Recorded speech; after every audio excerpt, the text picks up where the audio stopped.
Okay, welcome to the third note set in our third unit. Remember, the third unit is on effects. The third note set in the third unit is on compressors and things like compressors, but we're mostly going to focus on compressors. So basically, we are doing what's called dynamic range control. We'll define what that means in just a minute.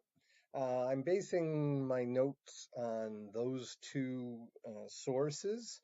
One is just a chapter out of the DASP book. That's the book written by Zolzer.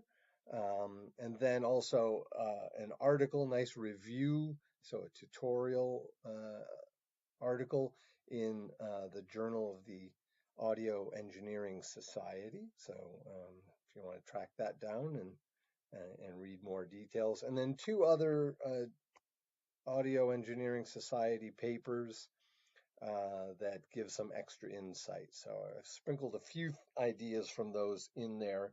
But if you really want to know a lot of the extra details, those would be good sources to check out.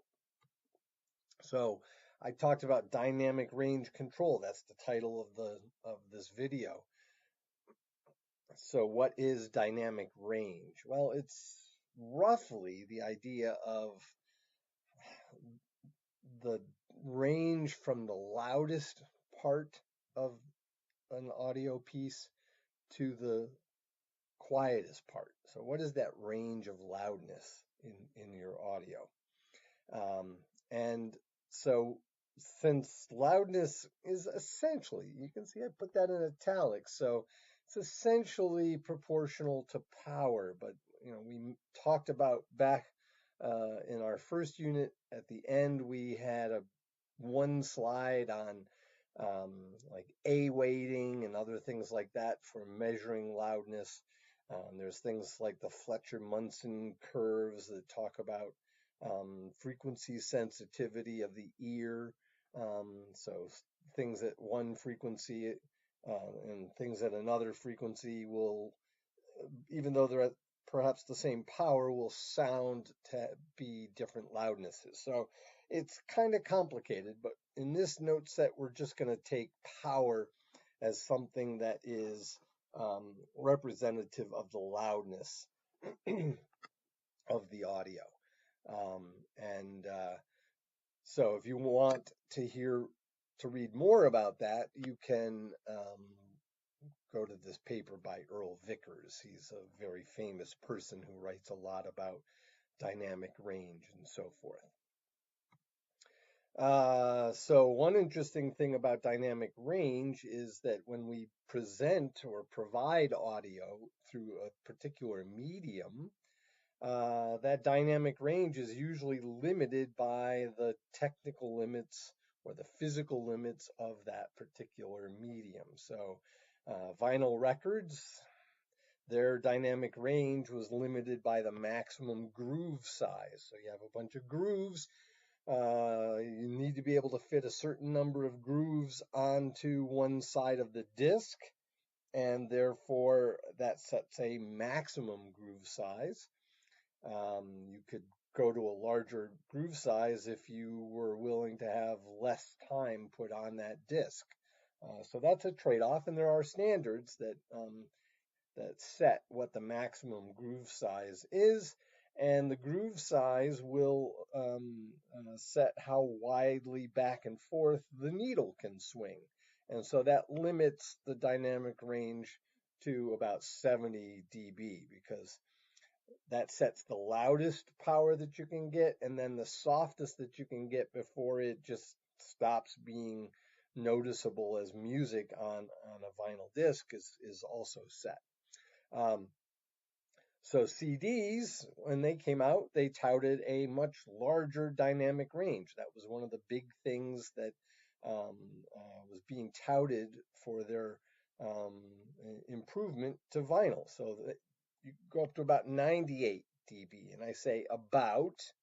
We'll see in just a minute that the loudest sounds that you can put on a CD will be limited by the number of bits. Well, we won't quite see that until the end of our course in Unit 5, but we'll see some characteristics of the fact that not all signals that hit the peak number of bits will have the same loudness. So this arc is a longer arc that we'll cover in some subsequent note sets. So in order to talk about these things and think carefully about what it means for loudness and dynamic range and so forth, we need to think about this thing called a crest factor.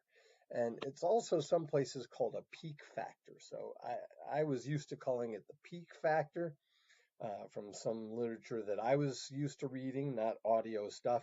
And then when I started reading the audio stuff, almost all the audio stuff refers to it as a crest factor. But it also might be a British versus US thing, I'm not sure. But anyway, crest factor, peak factor, those are both the same thing. And the way this thing is defined, and here we're going to use a C to correspond to the C in crest, is the signal peak value divided by that signal's RMS value. So remember, RMS is a measure of power. It's root mean square. And we'll look at that in a little bit more detail as we go on. But you might have seen that in a circuits class. Or a physics class or electronics class or something like that. So here is what is a low crest factor signal. In fact, it's a sinusoid. It has the lowest possible crest factor. We can prove that theoretically. I don't go through that here. And then here is a high crest factor signal. So what makes this one high? Have a high crest factor? Well, look, it spends most of its time down at these low levels, and then it just spends a little bit of time up at these peaks. And so remember the mean in RMS. It's root mean square. So we would square this thing, then we would take the mean, and that involves an integral. So look, this very narrow peak, even though it goes high, the area underneath it is small. So its contribution to the mean is small compared to the vast majority of the time that it's spending down at lower levels. So believe it or not, these lower levels provide more area. It might not be clear from this diagram, but they provide more area than the peaks do. So the RMS value for this signal is going to be smaller than the RMS value for that signal, and therefore since they both have the same peak, the crest factor for this one will be higher than the crest factor for that. So here's the thing. When we hear a signal like this, we're mostly going to be hearing its loudness set by this low level stuff. So it's not going to sound very loud to us. But yet, maybe that's the highest point that we can fit onto our medium. So maybe that fills all the bits in a digital representation. Or that is the maximum groove width on an LP. So this signal, even though it is hitting the peak, is going to sound quieter than this signal, which is hitting the same peaks. And that's the value of the crest factor by looking at the crest factor. So we can flip this thing around and say that the power is equal to the peak squared, the voltage peak squared, divided by the crest factor squared. So we're just getting rid of the root here. So this power now is a mean square power. So now we can see that as the crest factor goes higher for a fixed peak set by perhaps the medium, the higher the crest factor, the smaller the overall power. And remember, we're saying roughly power is proportional to loudness. So that's important. So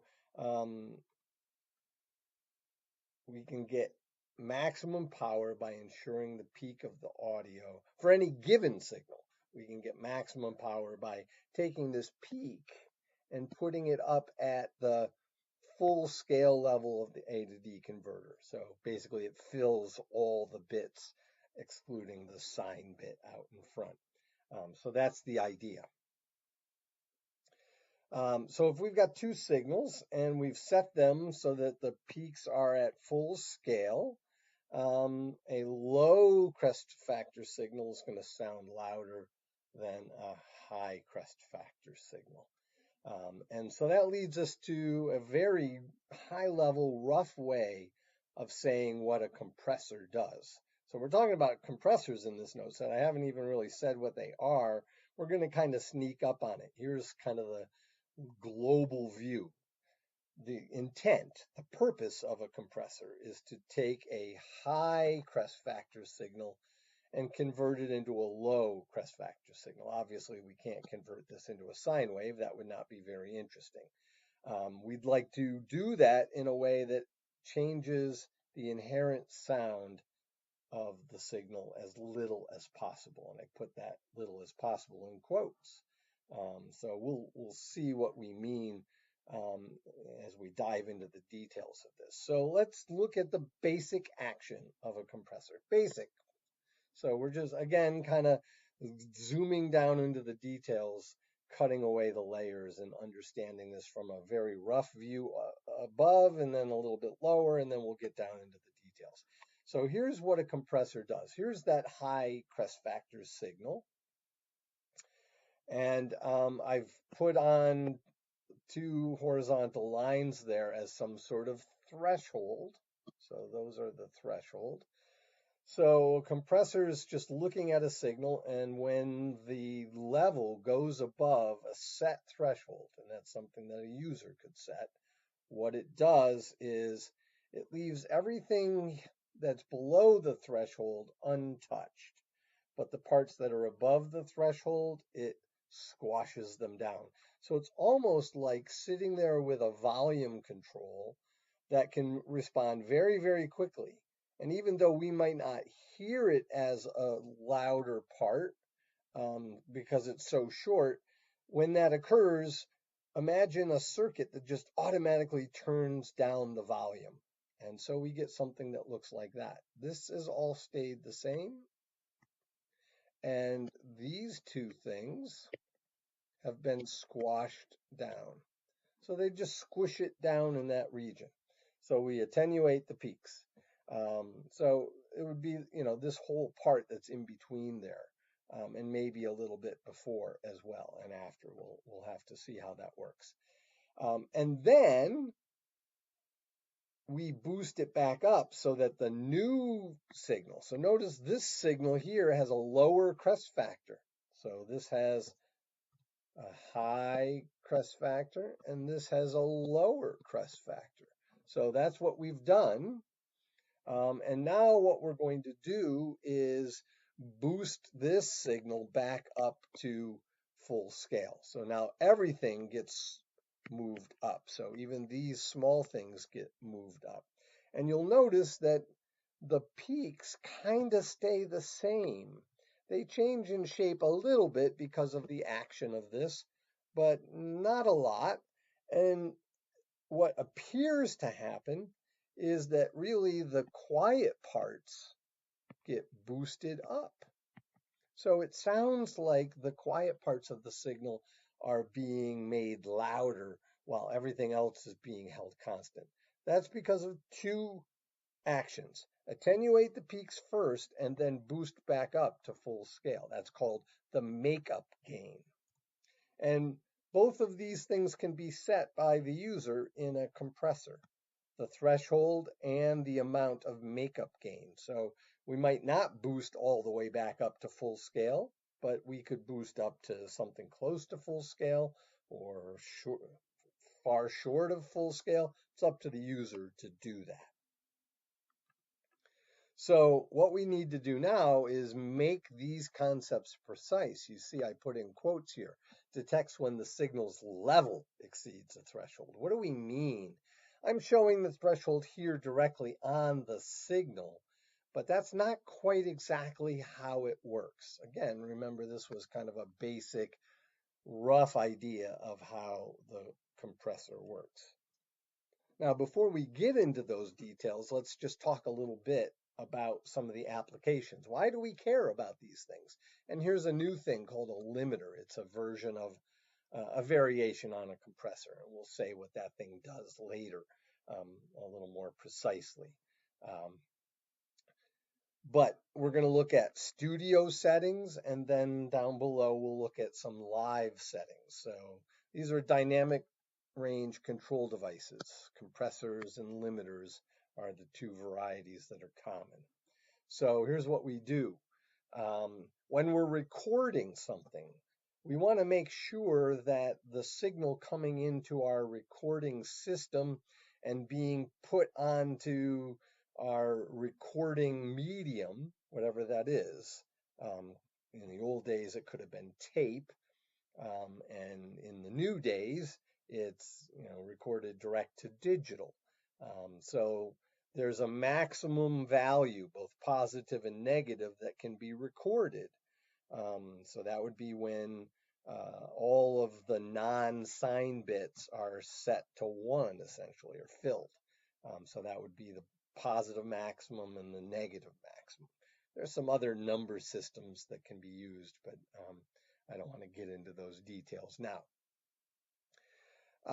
So we want to make sure that we don't exceed, that the signal coming in to be recorded doesn't exceed the value that is the largest positive or negative that can actually be recorded. If that happens, that's called clipping, and that sounds really, really bad. So we want to make sure that doesn't happen. So a compressor can help us achieve that because it squashes down those high levels before it gets to the digital recording part. And so that's nice. And a limiter is something like that as well. And we'll talk more about what limiters do. So that's just when we're doing our raw recording.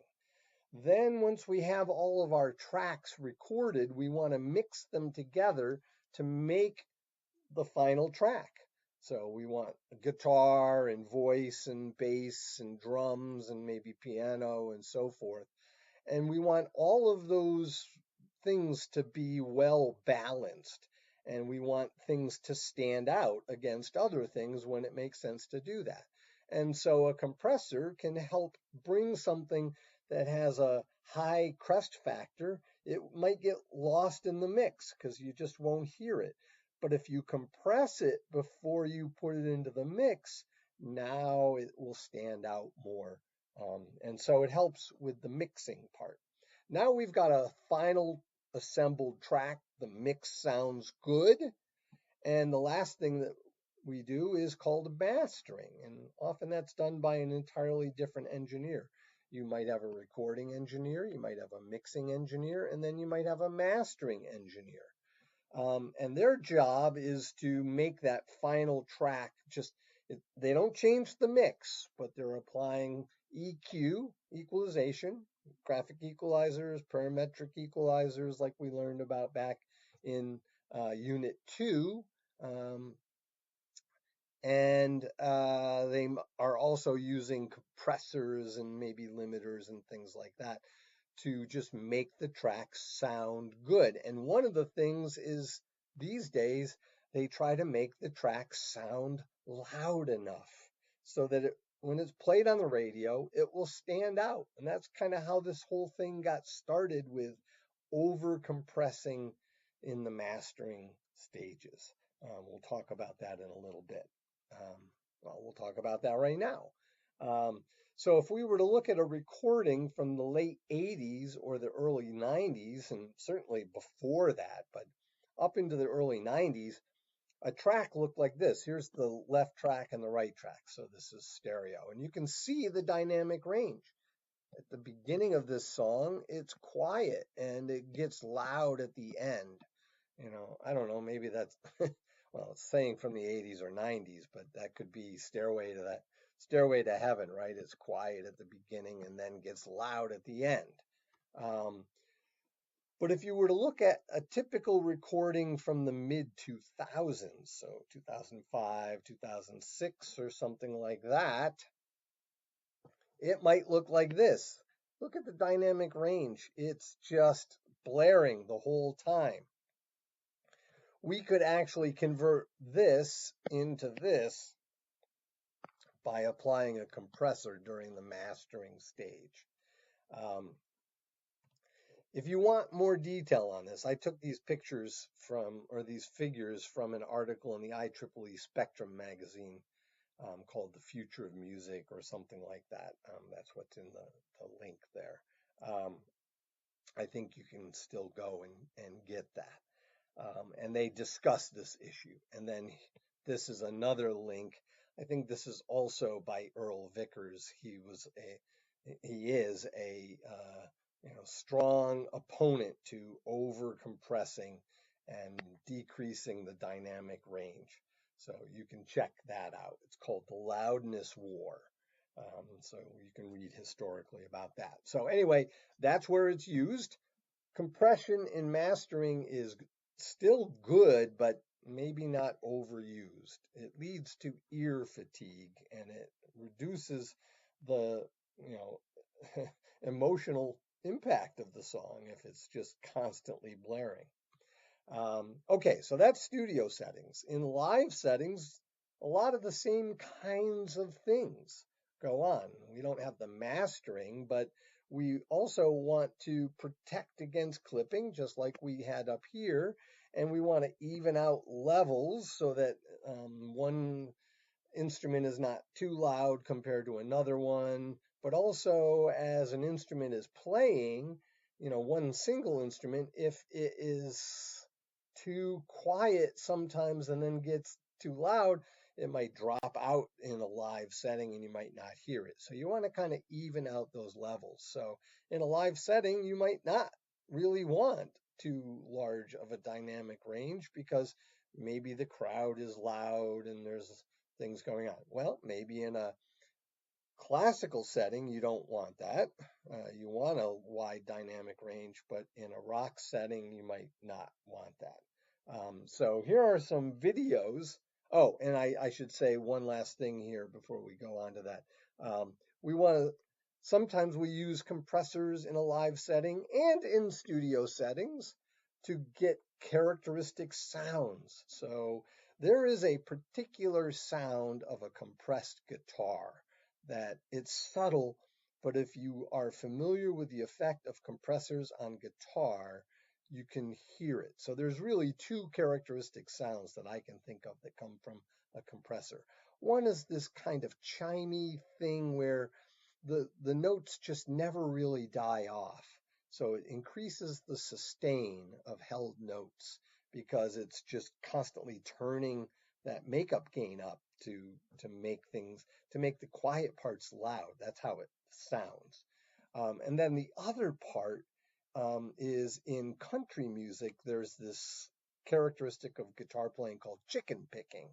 And that depends largely, well, on one hand, literally, the picking nature of the guitar player, but it also relies heavily on a compressor to get that sound. So you can probably Google examples of those things.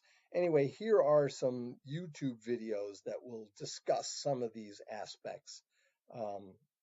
And again, compressors are subtle things. So until you've used one yourself, particularly played an instrument through one, it's hard to get a real feeling for it and to hear it. But hopefully these videos will give you some perspective on that. What do the controls look like? Something that the user, whether it's an instrumentalist playing through a compressor or a recording engineer or mixing engineer or mastering engineer, what do they have to control? Well, you don't have to go to this web page. I'm just acknowledging that's where I got this picture. This is just showing, well, in this case, it was a software version, but you can get hardware versions of these, and it's just showing 6 controls. So let's talk about these controls. And we can break these 6 controls down into 2 groups. And I should say that not all compressors have all 6 of these controls. Some of them have built-in settings for especially the attack and the release, and maybe the knee setting. But let's take a look. There are 4 that correspond to what are called the static curve, and we'll look more detail as to what the static curve does in subsequent slides. But the threshold control here is going to set the level above which the compressor kicks in. Okay, we saw that on a previous slide, although we haven't yet defined what level means. But the settings here are in dB, and the highest is 0. A little fuzzy to see there, but the highest setting is 0, and that's the full scale value that this particular device can handle. So that's the threshold. That's probably the most important setting. And then the second most important setting, well, they're probably equally important, is the ratio. And we'll define this more carefully, but that's basically setting how much those loud peaks get turned down. And it's a ratio of input to output in dB for levels that are above this threshold. And again, we'll make this clearer on the subsequent slide when we look at some plots.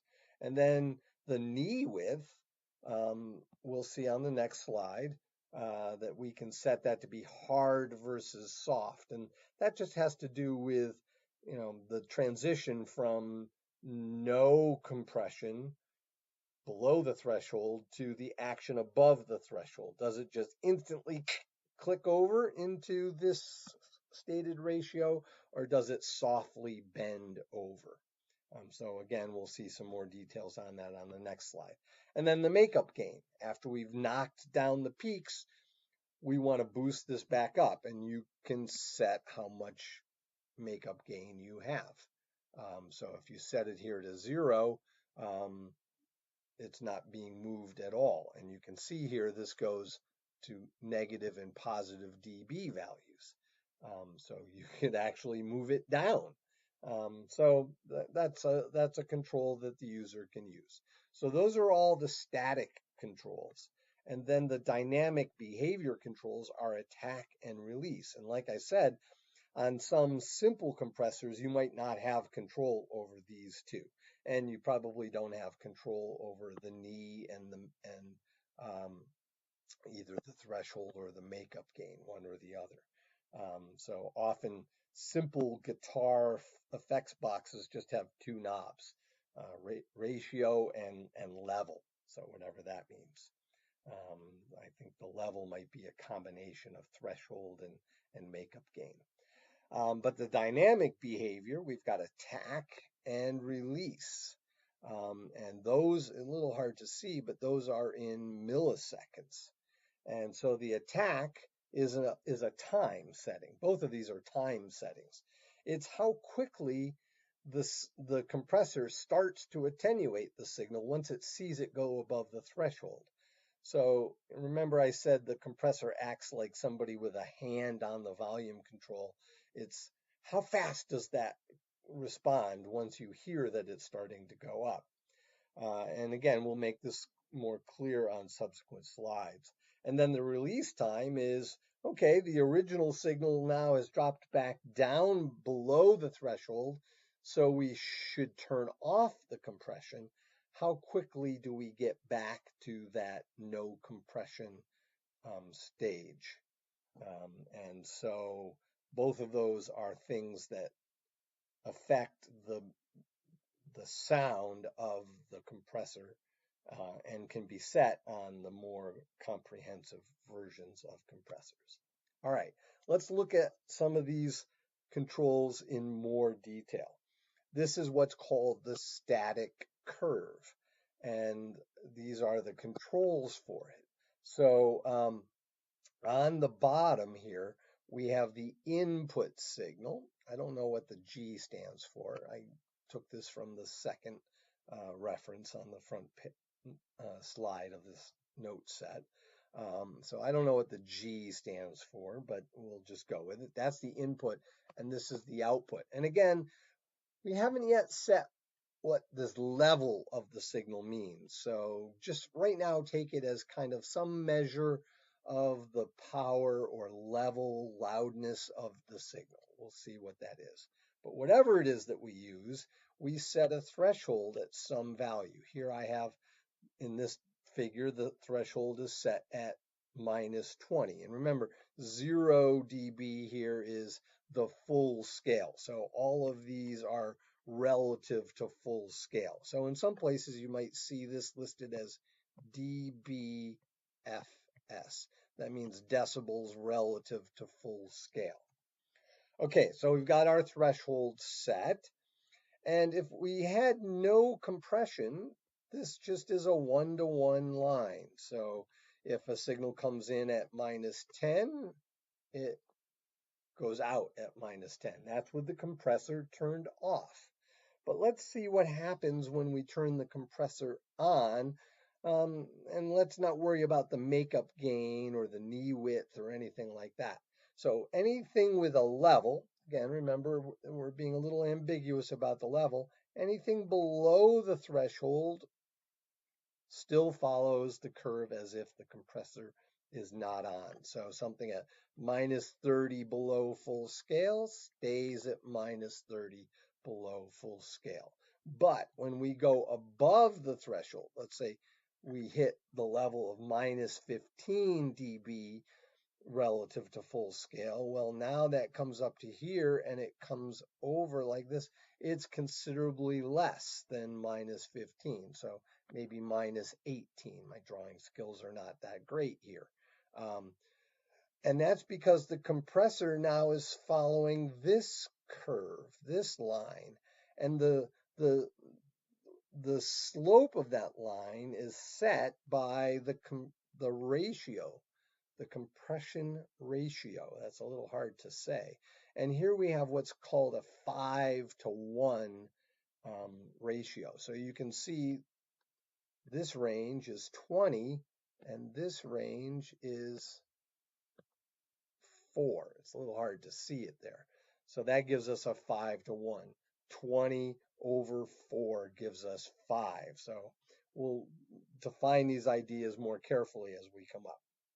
So that's the ratio, and that sets how much this bends down. So the higher the ratio, the more this bends down. If the ratio is set to 1, it stays like this. So that's the idea. So now things that are loud become softer. And then we have the makeup gain. So now the makeup gain moves this whole curve up to this curve.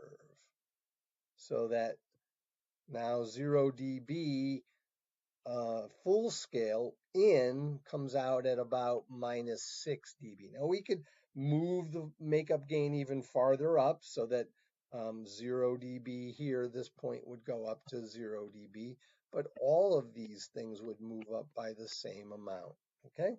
And we could set it lower, right? We saw the knob that said we could even move this down. I'm not quite sure why you would want to do that, but one could on some of the compressors with those kinds of settings. So that's the makeup gain. And then finally, the knee width. You can see here, this sharp edge, we just moved it up to here. But as we adjust the knee width, see how it's smoothed out? So here is a knee width that just sets the range over which this thing smoothly changes. So if we set a narrower knee width, this would come up and then just do a tiny little thing.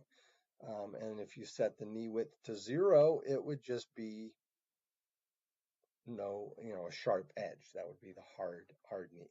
So those are the static curve controls. Okay, so keep this figure in mind. That's something that helps us understand the behavior of these 4 controls. Now let's talk about the dynamic behavior controls. So first, let's just think about a signal that might be going in. This is an audio signal, and I'm just showing the envelope of this. So this could be some audio signal that is wiggling around like this.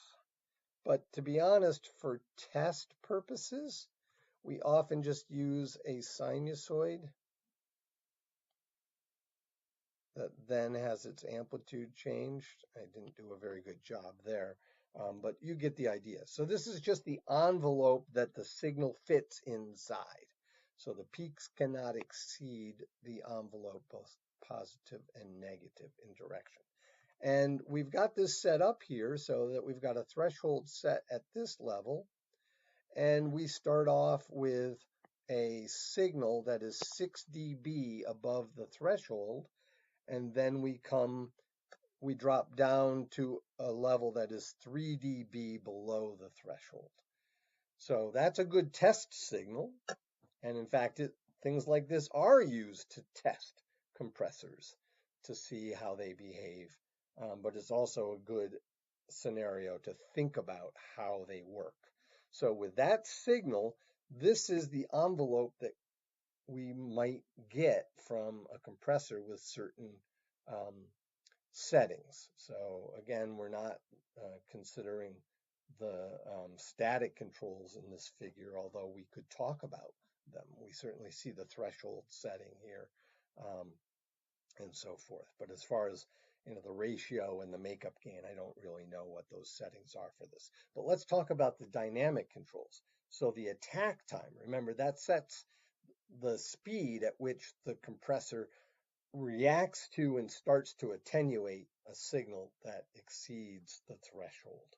So here comes the signal. It's 0, 0, 0, and then suddenly, boom, it jumps up above, it instantly jumps up to 6 dB above the threshold. And so what does the compressor do? Well, it's doing nothing, and then suddenly it sees that exceed the threshold and it says, whoa, I'm above my threshold. I need to turn down the gain. I need to reduce the level of this. Now, it doesn't do that instantly, because if it did do that instantly, we would get these harsh clicks in our signal. So it does it slowly. There's a time that it takes. And so over some amount of time, that's characterized by the attack time, it brings things down by whatever the compression ratio setting is. And so that's the attack time. And then the release time controls the speed at which it recovers or returns to normal. So now the signal's going along, the input signal's going along. It's been compressed, so its peak levels are being held lower. We're not really seeing any makeup gain here applied, just out of convenience. And so now the signal says, okay, I'm going to behave. I don't need the compression. So we see that initial drop in the output because it's still compressing. So this amount of drop corresponds to that amount of drop. But then it says, the input is below the threshold, so I should not be compressing anymore. So now it's going to turn the gain back up. And so, but it does it slowly. It doesn't do it all at once. And now it goes back to the level that we expect it to be at, that it should be at without any compression. Now you'll see these 2 dB things here, and they're connected with our definition of the actual attack time and release time. So that 2 dB level, or that within 2 dB definition, is a standard. It comes out of the IEC. It's not a standard, but a recommendation. It comes out of the IEC recommendation 268-8, Part 8. So that's the International Electrotechnical Commission. They publish recommendations and standards for all sorts of electronic stuff, and this stuff tells you what part of their recommendation it is. So for audio, there are sections and parts that correspond to specific things for audio effects and so forth. So in there is a recommendation that the way you should define for a compressor, the way you should define attack time is the time it takes to go from the instant it exceeds the threshold to the time that it brings it to within 2 dB of its final resting place. And this is the kind of test envelope that they specify. So, note this is not changing level later. So that's key to this definition. So it goes up, stays at a constant envelope level, and how long does it take to get within 2 dB of the final target? That's how we define attack time. And likewise for release time. Now this edge is saying stop compressing. I'm down in that lower part of the static curve now. I'm below the threshold. I should start behaving like the lower part of the static curve, but it's still behaving like the upper part, and it takes time to recover. And again, it will recover to the same level that it should be at, but when it reaches 2 dB, within 2 dB of that final level, that's where we define our release time. So that's the technical definitions for these things. So if you're designing and building a compressor, you should probably follow these standards for labeling your knob for attack times and release times. Okay, let's look a little more carefully at this static curve. It's an input-output. So here I've got the input labeled along the top and the output labeled along the right. It's just a convenient way to put the numbers there versus what we had, I think, a few slides ago. Yeah, here I had numbers on the bottom and the left. I've just moved these over there and I've moved those up there. Makes sense because we're going from 0 to 0. So that puts the axes going through the zeros. So let's go back here. And remember, these are levels. We haven't really said what those levels are, how we define those, but they are in dB. So that's why levels lower than full scale are shown to be negative dB values. And I've got ratios specified here, 3 to 1. So we can see that for a change of 30 dB in input, we get a change of 10 dB of dynamic range on the output. So that's our definition of the ratio. 3 in to, or 30 in to 10 out gives us a 3 to 1 ratio. And then there's this thing called the slope, which we'll see in just a minute how that's related to the ratio. We don't need it so much here, but we'll need it later when we try to implement our compressor. And then we have our threshold here set at minus 30. Okay. So what are these levels? We'll nail that down when we get into the details of how a compressor works. But whatever they are, we're measuring them in dB. And, like I said, a 30 dB range above the threshold is converted into a 10 dB range. For this example, that gives us a 3 to 1. And there's our definition of the ratio. You don't normally divide dBs when you're using dBs. They're usually additive for gains and things, but this is a very special definition where we divide dBs.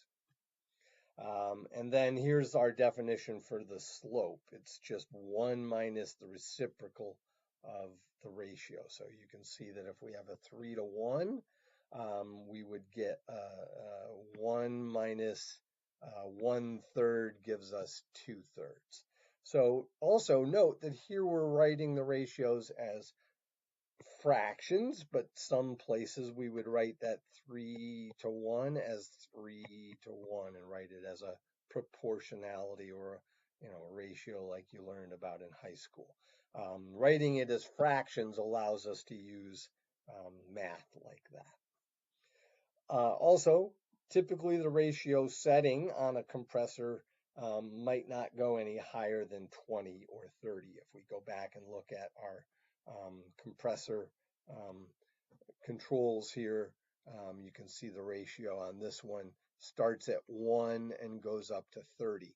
But you'll also notice that it's not equally spaced on this knob, right? 1 to 2 goes from there, and then 2 to 3 goes to there, 3 to 5, and then it's a little hard to, I don't know what that is, 8 and 12 and 20 and 30.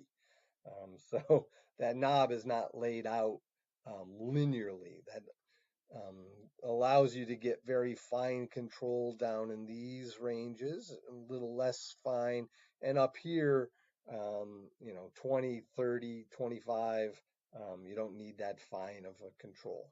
So just pointing that out as we go along. So that's that slide.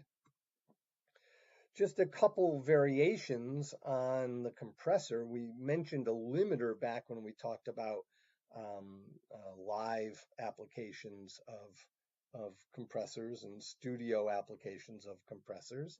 A limiter is nothing more than a compressor where the ratio is hard set to infinity. So you can get a compressor that might have a button that allows you to put it into limiter mode, but you can also get just standalone limiters. That's their only job, and they're hard coded with a ratio of infinity. That means this line goes flat. So that means that this limiter is going to clip things. So anything on the input that exceeds this level will be held at that level.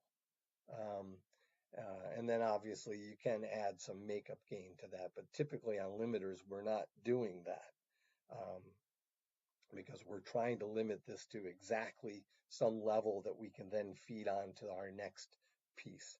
Now, that's pretty harsh, so we might add in some sort of smooth curve there so that things don't just instantly get clipped like that.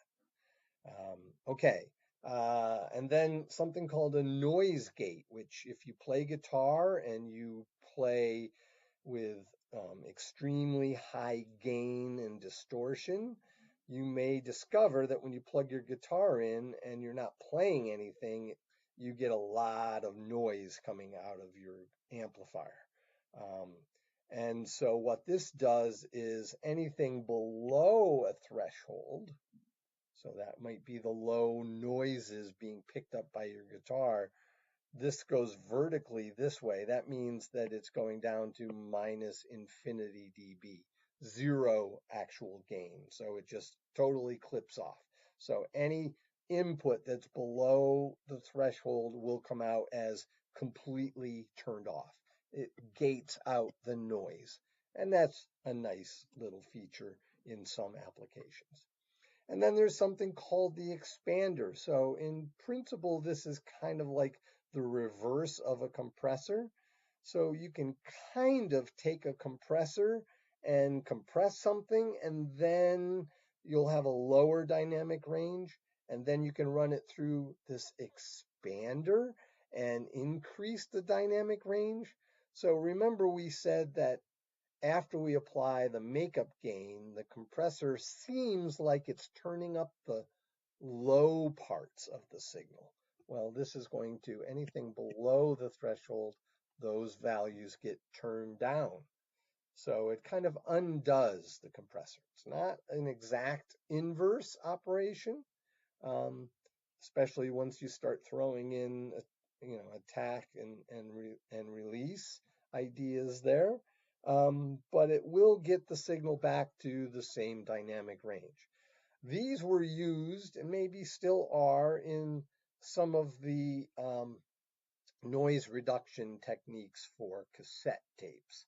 So back in the day, we had Dolby B and dBx noise reduction. Um, those, at least the Dolby used a compressor and an expander.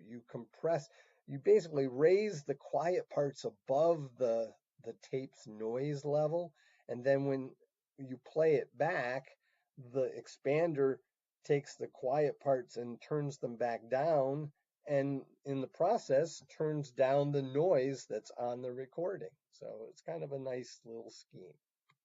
Okay, so now let's get into the actual details of how these things work. Here is a block diagram. I say dynamic range control, but this is really a compressor. Um, and we could do a similar thing to get an expander, or a limiter, or a noise gate would be similar, but we're going to talk about it in the context of a compressor. And I borrowed this figure from the DAFX book, not one of my references at the beginning, but so that's why I put that here. So the idea is the signal comes in, and here's the signal that comes out. And there's a little delay there, and that's just to account for all this stuff is computing what we should do to that signal. So that gets multiplied here. So think of that G of n as something that lives between 0 and 1. I didn't put the of n there, and I guess we could have an equality if we wanted to. Maybe not equality on the 0 part, on the 0 side. So it takes some time to figure out that, and so we need to have a little delay here so that when we multiply the gain times the signal, it's properly aligned. So you have to figure that out after you figure all that stuff out. So that's what the gain does. The level detector is going to create that magic level that I've been alluding to ambiguously. And there's going to be a peak level or an RMS level. And we'll get into the details of what those mean and how we compute those. Then that level goes into the static gain. And that uses the static curve to convert the level into the gain that we should have. Now, the problem is that gain is bouncing around a little bit, and we also need some ways of imparting the attack and release times, and that is part of the smoothing filter. Although there is some attack and release stuff going on sometimes in the level detector, as we'll see. So the smoothing filter just smooths out this ragged f of n into a smoother gain control, and that's where we largely handle the attack and release times. And then we apply that gain. So this is a number that, like I said, that goes between 0 and 1. And when we multiply it by this, we're applying a gain. Actually, this gain can go bigger than 1. What was I talking about? So G would be from 0 up to some number, let's just call it capital G, to include possibility for makeup gain, right? So that G could be greater than 1. Although we could just include another box back over here for the makeup gain and be done with it. So I guess we could limit G of n to being no greater than 1. Okay, let's go into the details of this. So our level detector, that's where I'm drawing from for this discussion. There are two different versions of this. There's what's known as a peak detector and an RMS detector. So depending upon which of these we're using, we'll either call the output of that X sub peak or X sub RMS. So let's take a look at what this does. What we need is to get rid of the very rapid up and down of audio that makes it have a certain pitch, and just extract some sort of envelope that conveys the time varying loudness of the signal. And so we need to smooth that signal level out. And so that means filtering is involved, and that means that we have to focus on the time constants of this filtering. We're not interested in frequency characteristics. We're not trying to separate one frequency band from another. We're trying to smooth out the signal to capture its envelope changes. So here's a picture. We'll see this picture later on in this note set. But the blue part here is the wiggling rapidly up and down music signal. So that's something that I recorded. It just looks solid blue here because it's wiggling up and down so fast. If you were to zoom in on a part of this, you'd see it doing, something like this. I didn't do a very good job. Couldn't do something like that, but um, the more you zoom into this, the more you'll see that there are very distinct up and down wiggles. That's the audio signal. What I want to capture is the basic idea that certain times it's louder and certain times it's softer. And that's what I'm capturing with this red curve. You can see that there are two curves here, although it's a little hard to see. But basically, it's following the outline of that. And you can see that there is some time lag as it changes. That's some of the smoother representation of this. Yeah, I didn't do two different versions of this. I just did the upper and the lower, so the peak and the negative of that. The reason that I did that is when you look at this, you go, wait, that's not capturing the peak. Well, it is capturing the peak of the negative side. So we'll see that when we have this in peak detector mode, the thing that actually goes into the level detector, or at least the first stage of the level detector, is to take the absolute value of the signal so that we can set the peak based upon either the positive or negative going side. Okay, so that's that. So we need to figure out how to do that. And it boils down to using a filter. And we're going to look at an IIR filter. And yes, it is a low pass filter, even though I said we're not interested in thinking about frequency bands. We're going to characterize this more in the context of its time constant. So here's a simple IIR low pass filter. You can see that the feedback and the feed forward coefficients add to 1. So that's one, there's a lot of different choices for those, but that's the choice that we're making here. And we can also see that alpha must be between 0 and 1 for it to be both stable and low pass filter. So like I was alluding to, what goes into this filter? You can see I've written the input as R of n. So we're either going to put in x squared when we want to do RMS level detection, or we're going to put in the absolute value or the magnitude of the input when we want to do peak level. And so now we'll see that RMS, well, there's an M there.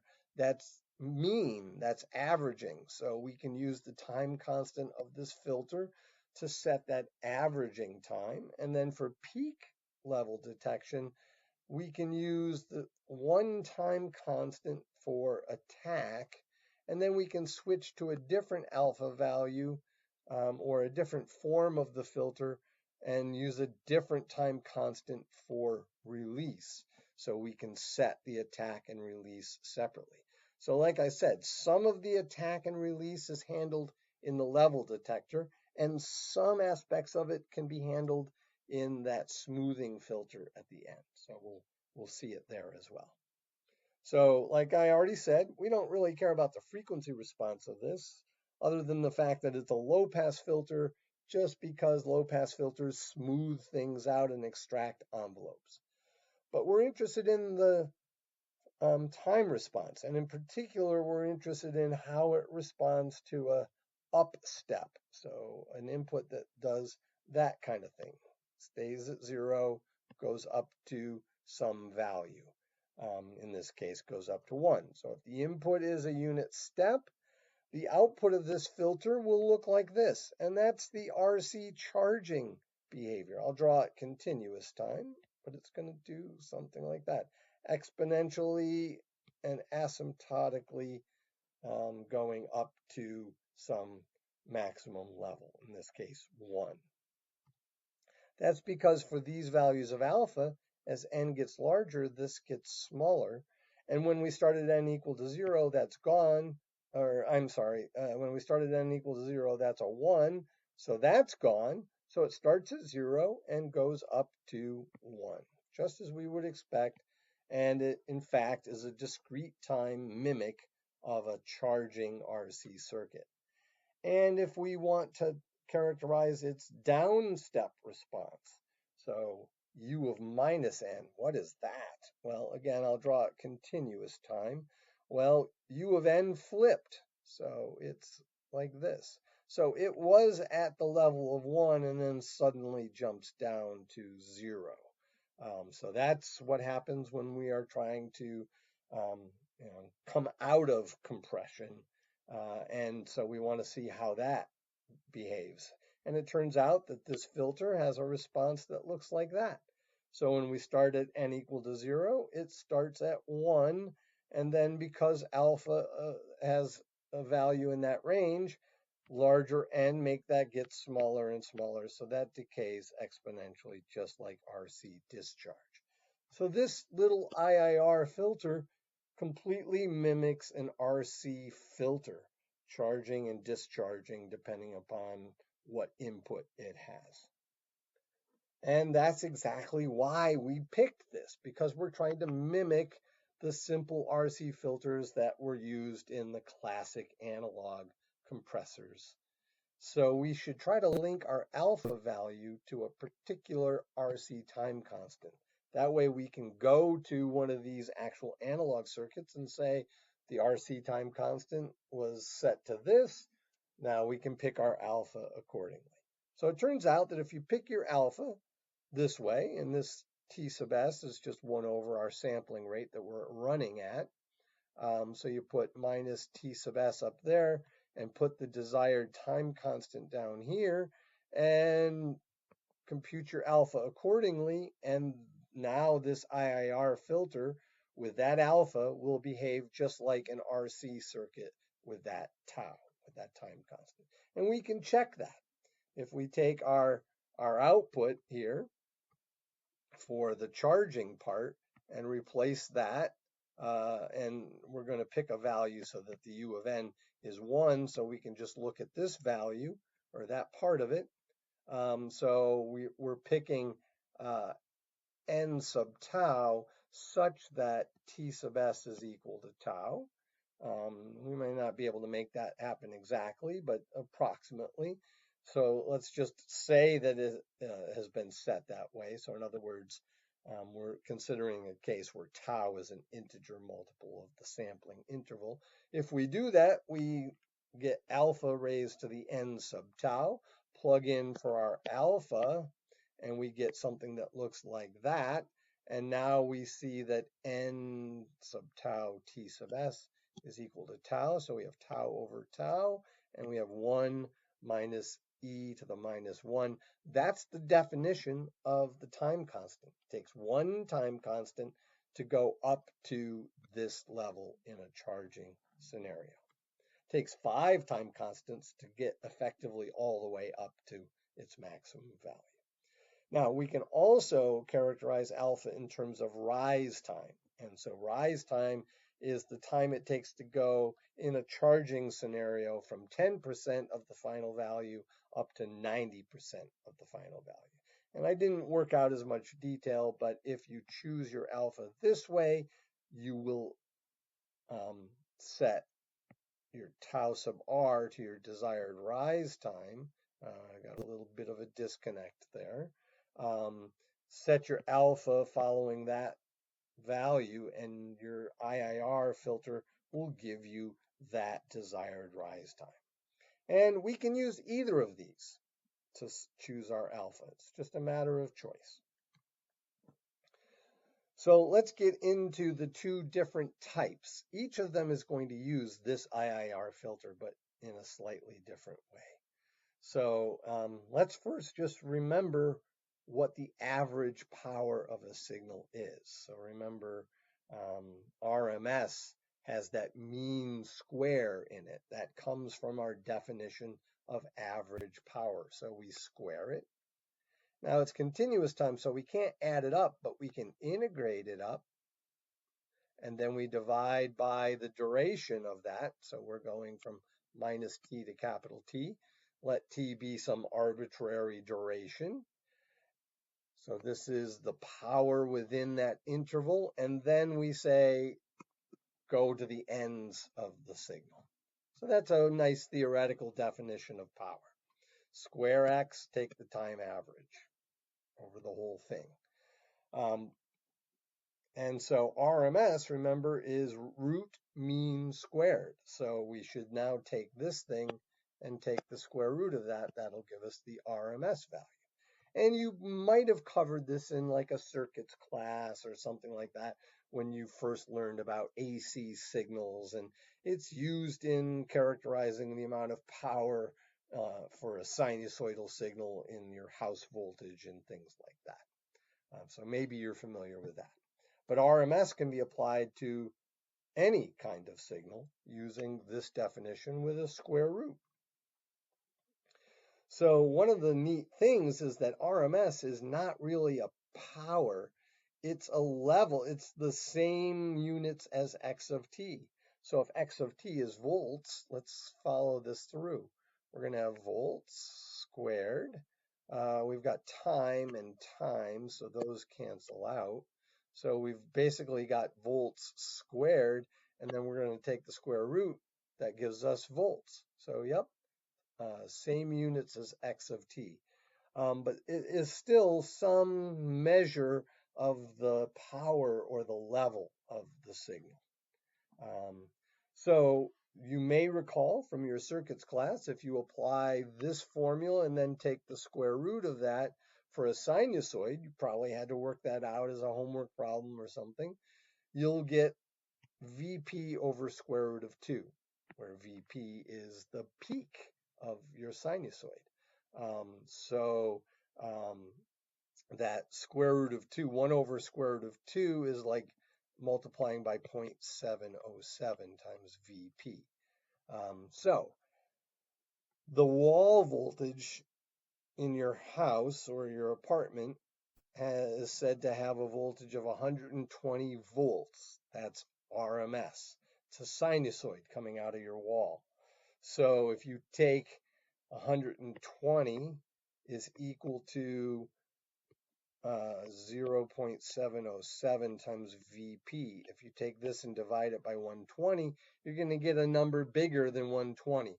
So I think it's around 170 volts peak. So that sinusoid coming out of the wall that we say is 120 volts, that's 120 volts RMS and about 170 volts peak. Okay, we're interested in audio. So look, this is a very global view because we're letting our view go to positive and negative infinity. We want a more localized view because we need to track how the RMS level of an audio signal is changing over time. So I'm going to switch to a localized version, and I'm also going to switch to a discrete time view just because that's what we're doing here with discrete time processing. So I still have the square, but instead of an integral, I'm going to do a sum. And instead of doing that sum over all time, I'm going to start at some point and stop at some point. But let's see what that really means.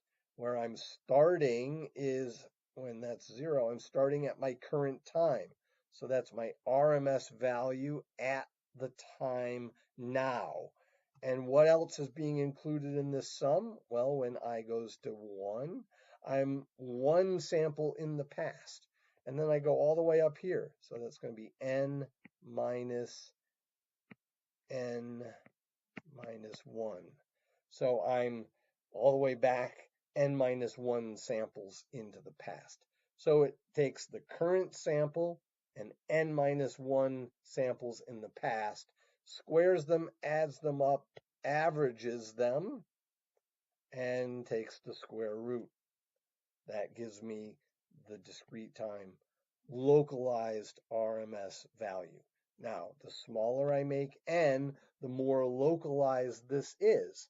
but we all know the fewer points we average together, the more ragged that response is going to be. So there is a trade-off between getting a nice smoothly changing RMS measurement and getting a more localized version of that. So choice of n sets the time over which we're doing this mean computation, and it controls the amount of smoothing, and it also sets how rapidly this thing can change in level. So we don't want to make n too big, but we don't want to make n too small. So if you get that n set reasonably well, this is going to give you a fairly good measure of the relative loudness of the signal at a given time. So if you watch this computation as a function of time, you can see, and it should correspond pretty well to your perception of loudness of the signal. Okay, now what we're going to do is, instead of mimicking this, we could do that, but it's a little clunky to do that, and also it's giving equal weight to things that are way in the past as it's giving weight to things that are nearer to the now. So what we want to do is use this single pole IIR low pass filter. This is the same filter that we just talked about. It's just shown a little bit differently. The squaring part here, so that's not part of the filter that we talked about before. And we end up getting the square of the RMS. And I say that, technically we should follow this with a square root. Now, square roots are harder to do than squarings. So it turns out we don't really need to do the square root, and we'll see why later. So this is an odd looking filter, and you might look at it and say, wait, I thought there was supposed to be a feed, whatever it was. I can't remember. Let's see. Feedback. Let's go back here. Yeah, feedback of alpha and feed forward of 1 minus alpha, but we don't see that structure here. So let's just take a minute and convince ourselves that this is the difference equation. So we're just starting from here. The x squared is what's going in as our input, and the x squared RMS is our output. So let's convince ourselves that this block diagram does this difference equation. This is just a clever little block diagram that helps with one tiny little aspect. So let's see what happens here. Our output here consists of two things. The input multiplied by 1 minus alpha. So here's our input. And yes, indeed, it gets multiplied by 1 minus alpha and comes to the output. And then the feedback part is, so that's stored right here. So that quantity needs to get multiplied by alpha. But we see that it goes to two places. It goes here with a positive sign, and it goes over here with a negative sign. So coming into this point here, what do we have? We have, because of this negative sign, is really alpha minus 1 times x squared RMS. I'm not going to put the n minus 1.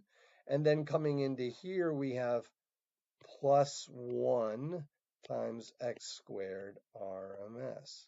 And notice that these two things cancel, and we're left with just alpha times, which is exactly what we want. So it's just a clever little way to need only one multiply. So that's the advantage to that. You could implement this in exactly the normal way if you don't mind doing one extra multiply. Not in most applications, that's not really a big deal. But the references, I think that was a Zulzer reference. He likes to use this kind of little trick. So if we say, what does this do as a way of replacing this? It doesn't compute that exactly. In fact, we've left off the square root so that we get a square. It's not doing this sum of squares divided by n. What is it really doing? So let's find the impulse response of this. My claim is that this is doing that sum, but with an exponentially weighted infinite sum. And so this is what we call averaging with a forgetting factor. Things that are further in the past get exponentially weighted lower than things in near the now. I like that phrase.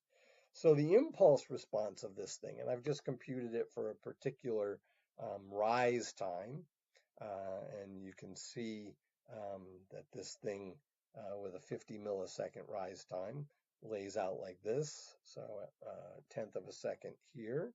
Here's 50 milliseconds there. That's the impulse response. Now, if you remember your convolution, we're going to flip this thing. So now this thing's going to go backwards that way, and that's going to slide along the signal so that the now value is being weighted by the largest value, and the past values are being weighted by exponentially lower values. So that's a cool little trick, and that's what this filter is doing, and that's why we use it. So it allows us to essentially integrate an average over infinitely far past, but the farther we go into the past, the more the lower weighted the values are. So that's the idea. And this is a classic thing, averaging with a forgetting factor.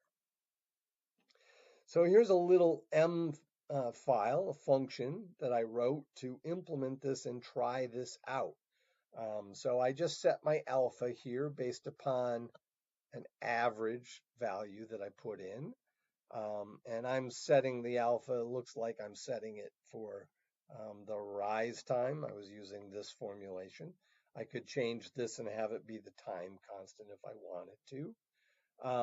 I initialize my filter. All recursive filters need initialization. And then I don't do that little trick in that block diagram. I just do a feed back and a feed forward. And so I'm recursively computing this. I could have just put this into the filter command, but I did it with a loop explicitly. That's all the filter command really does anyway. And then I do take the square root here because I want to look at the result. So the blue is my audio, recorded audio. I think it has 3 guitar parts on it, something like that. And I'm trying to compute the level of this. And I do it for 2 different values. I don't show the upper and lower levels like I did in the previous one. I tend to do that more for the peak computations just because it makes more sense there. It's easier, or it helps us see it. But the green and the red are 2 different averaging times. So the green is a short averaging time. And you can see it responds very quickly to changes, right? So here the signal gets loud. So that was probably some plucked note. And then I maybe quickly switch to a lower volume play, or a quieter played note, something like that. And you can see the green responds very quickly, but it's kind of ratty.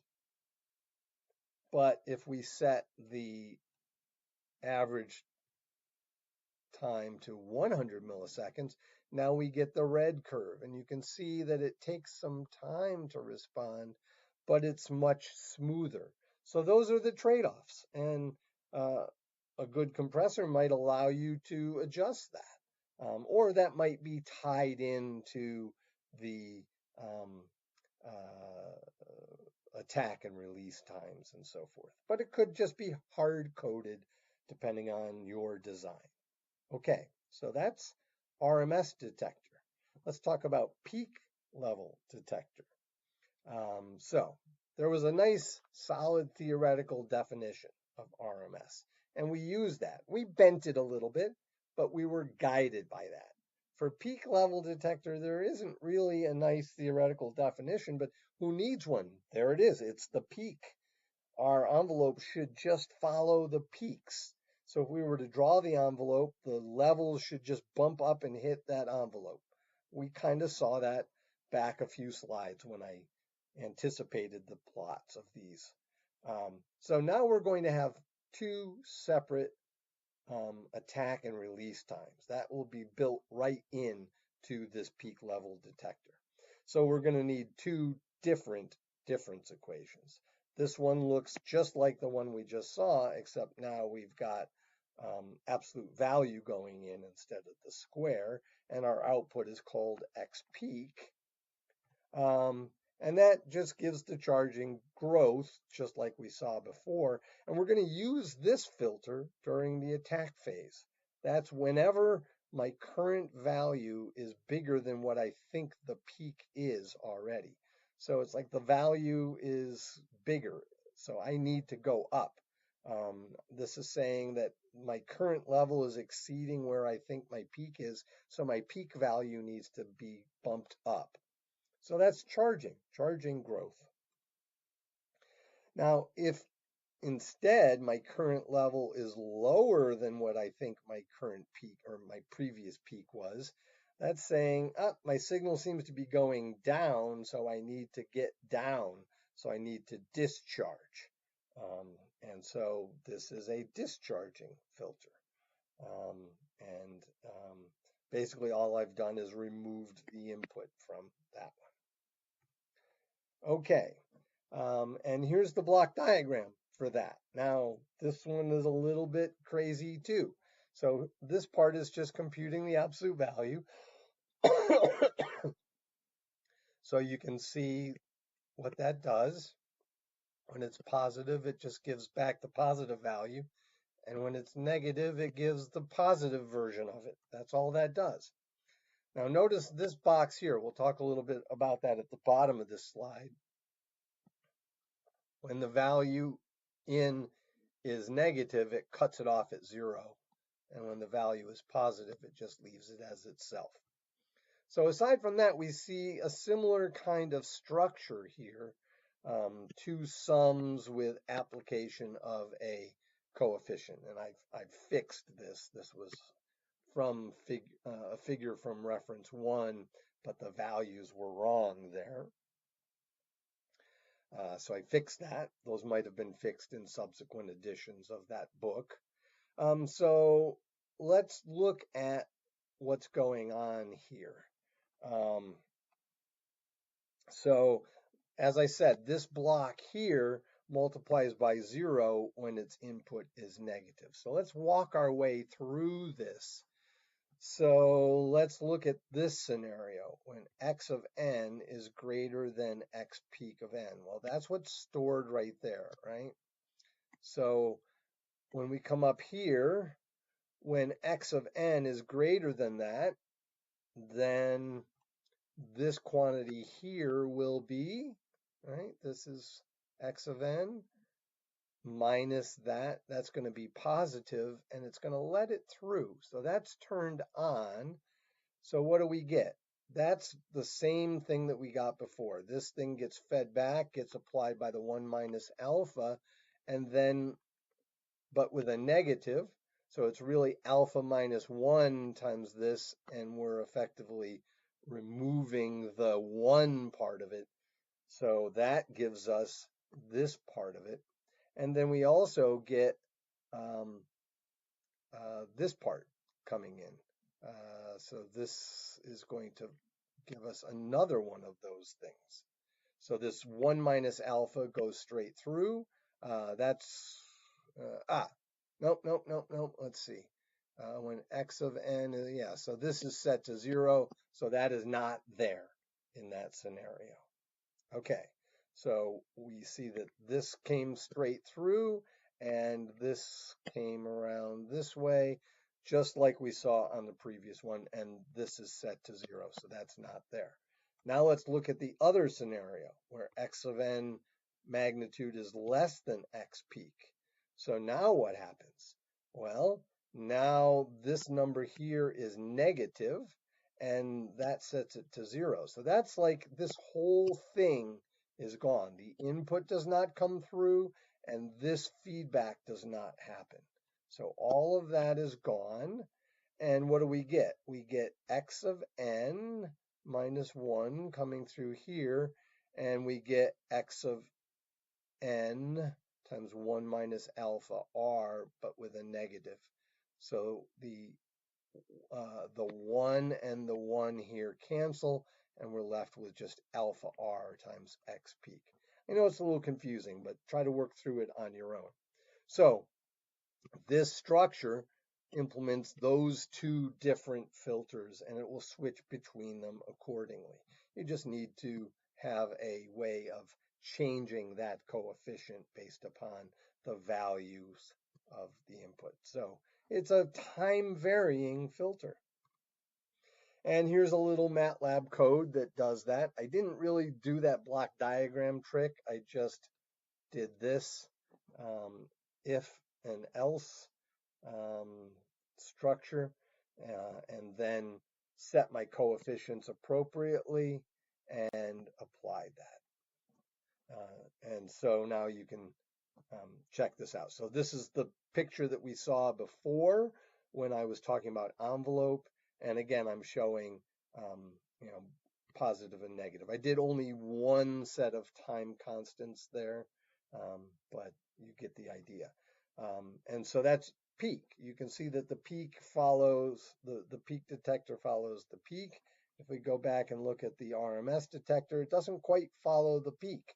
It's following some sort of more average value. But nonetheless, both are reasonable assessments of the level of the signal. And as the designer of a compressor, you could pick one or the other, or you could actually have a switch that allows the user to switch between the two. All right, static gain computation. So we just did the level detector. We're done with that. Go on to the static gain. This is pretty straightforward.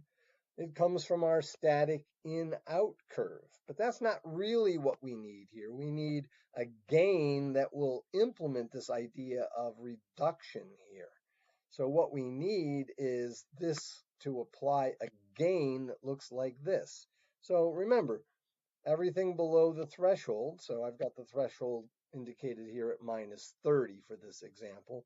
Everything below the threshold, the gain is 0. So notice that I've changed to the gain here, not the output. And then as I go farther above the threshold, things need to get reduced more and more as I go farther up. And so that's this curve here. So that by the time I hit, if my input were at 0, I need to reduce its level, I need to reduce its level by 20 dB. And if my gain were, or if my input were, say, at 10, minus 10, I need to be down to, my gain needs to be down at around minus 10, a little bit more than minus 10. So that's the idea. And this line is a line with a slope S, which is just 1 minus 1 over R. That's why we cared about this S back then. I mean, back then we didn't really care about it, but I said we would look at it. So this is our static in-out curve. This is the static gain curve. This is the thing that goes in there. So the input is going to be one or the other of those, and the output will be a function, a signal, whose value corresponds to the amount of gain that needs to be imparted. But now, how do we do that?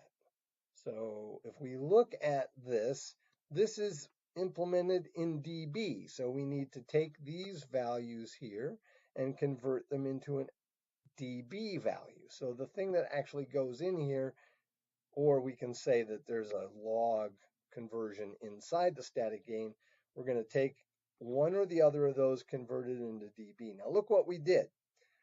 We took x squared RMS, we took 10 log because with the square that is like a power. So our dB computation should be 10. Now, what if we didn't do the square? What if we literally did the square root? Well, that's now, remember we said XRMS has units of voltage, so now we need a 20 here. Just like this is in units of voltage, we need a 20 there. So that's why we don't need to do the square root. If we did the square root to get this, then we would do a 20. But if we don't do the square root, we can effectively get the same thing by doing 10 log 10. So leave it without the square root coming out of the level detector. So technically this would be squared. And then we convert it into dB inside our static gain box accordingly. And then this is the formula for implementing that. So we just take our threshold, subtract it off our current input value in dB, multiply by minus S. If it's greater than the threshold, if it's below the threshold, we multiply it by 0. So remember, this slope is a negative slope, so it's really minus S. Okay, so that's that. But then we need to convert it out of dB, so we do our undB. And so the gain is not a power, this is a voltage gain, so we divide by 20. Regardless of whether we do 20 or 10 over here, we do 20 over here. Now we've got F of n. It's a voltage gain, not a power gain, but it's ragged. So we need to smooth it out and maybe impart some more attack and release concepts. So this is what that thing looks like, that smoothing filter. So again, it's that same kind of structure here that we've seen, except now we're using a coefficient k and 1 minus k, but we do only one multiplication here. But how we set k, we're going to set k either to one of those two values, and those values can be different for attack and release. So here's the idea. So this part here is simply creating this difference. Its job is only to determine whether we are in attack or release. So if the thing going in here is greater than 0, then we are in attack and we need to decrease the gain. So we're going to set this appropriately. And if this thing going in is less than 0, then we choose RT. That's what this box means. It took me a long time to figure out what that little diagonal box meant, but that's all it means. The number goes in here and it's going to pick one or the other of these values for this coefficient here to make it either be in attack mode or release mode. So that's all this is. Now this hysteresis curve here, we don't want to be constantly switching back and forth between attack and release, attack and release. So we use something called a hysteresis curve. We talked about that for the inductors, but this is more like a logic circuit application of a hysteresis curve. So you may have seen that. But basically it just keeps this circuit from constantly bouncing back and forth between attack and release. So when you need to switch out of a mode, you need to seriously know that you need to go to the other mode. These kinds of things are also used for thermostats, right? So if this is temperature, I'm going to draw it vertically because we think of high and low temperatures.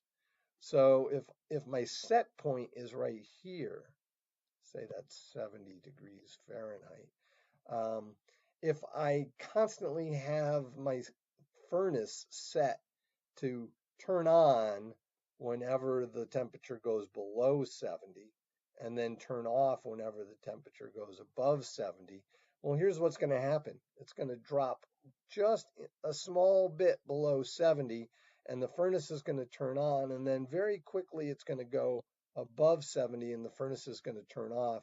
So your furnace is going to oscillate on and off very rapidly. What we want to do is have some dead zone in here. That's what's being denoted by this hysteresis curve. So you come down here, the furnace doesn't turn on until you drop well below your set point. Then it turns on and it heats up to above your set point and then turns off. So your temperature is going to vary between those two extremes, and each thermostat might have a different setting for that. And that's what this is showing here, this symbol. So the hysteresis just kind of makes this work a little bit better. And then this is just our classic little tricky block diagram of this difference equation. So I'm not going to go through that again. So that's how this gain smoothing works. And here is a full-blown compressor, almost full-blown. I didn't do the hysteresis. I just did it quick, and I said, let me just try this without the hysteresis. And it works reasonably well, at least for the one signal I tried it on. So that was good enough. But if you really wanted to turn this into a true, you know, well-working compressor, you really should put some hysteresis in this if-else block there. But this is based upon peak detection, and it's also based upon rise time settings. So we could modify that. We'll see another one on the next slide that does it for RMS. I put in a bunch of things. I tell you what all those things are here. That's good programming style. I just set up some coefficients that I'm going to need here. I set the delay that I need so that my computed gain ends up being applied at the right place. I just kind of played around with that until I got it right. I set my compressor slope. I set up a buffer, initialize something, and here's where I start my detection processing. So this stuff is just what we talked about already for peak detection. Then I apply I convert to dB, apply my static rule, and then undB. So now I've got my F, and now I'm going to apply my smoothing filter. So check for whether I'm in attack or release, and then apply that difference equation, and I get my gain, and then I apply the gain to the buffer, to the buffered value, and then I stick that in to my output buffer. And so that is how things work. Here it is for RMS. So the only difference here is, what I put in is a little bit different just because I'm doing RMS. So I need to tell that a little bit different. But here is the RMS detection. That's it. That's all there is to it. I mean, aside from setting up some values here. Everything else is the same. No hysteresis again. And then here are my test signals. So the original is the blue, and the compressed is the red. This is with peak, and this was with RMS. And you can see the action of the compression there, and it's a little harder to see the release part of it, but you can see the attack part. Maybe you can see that there. And then over here is applied to my guitar signal for both of those. So one thing we can see, and I kept let's see, what did I set here? So CT is my compression threshold. CT is my compression threshold. So you can see I set that the same. And then what's the next thing? are. So the same ratio, 30:1 compression. And then the others are similar. Um, so you can see that the threshold and the ratio are the same. Yeah, I should be comparing top to bottom. So compression ratio or threshold and compression ratio are kept the same, and then similar kinds of settings. But you can see that with the peak, things were compressed much more uniformly than with the RMS um, value um, for the peak detection. But that's not to say that you couldn't get this kind of behavior just setting a different uh, compression ratio or threshold. But it does give an indication that the behavior of your compressor will depend upon the type of level detector that you use. So, like I said, you could have a switch in your implementation that allows the user to choose which of those two you would use, or you could choose the one that you think is the right one and hardwire it. So, this has been a long video because it's a complicated topic, and I hope that you were able to follow along. Um, the rest of this unit is spent talking about other nonlinear processing. A compressor is a nonlinear processor, but it is not really done for the purpose of making distortion. The point of a compressor is to try to keep the signal kind of sounding the same, just with a different dynamic range. The rest of this unit will be talking about nonlinearities that are made to drastically change the sound of the signal. So tube amp distortion and distortion boxes, overdrives, fuzz boxes. And we're going to talk about a lot of different ways of implementing those and also look at, kind of the historical progression of the ideas used for those. So I hope to see you there.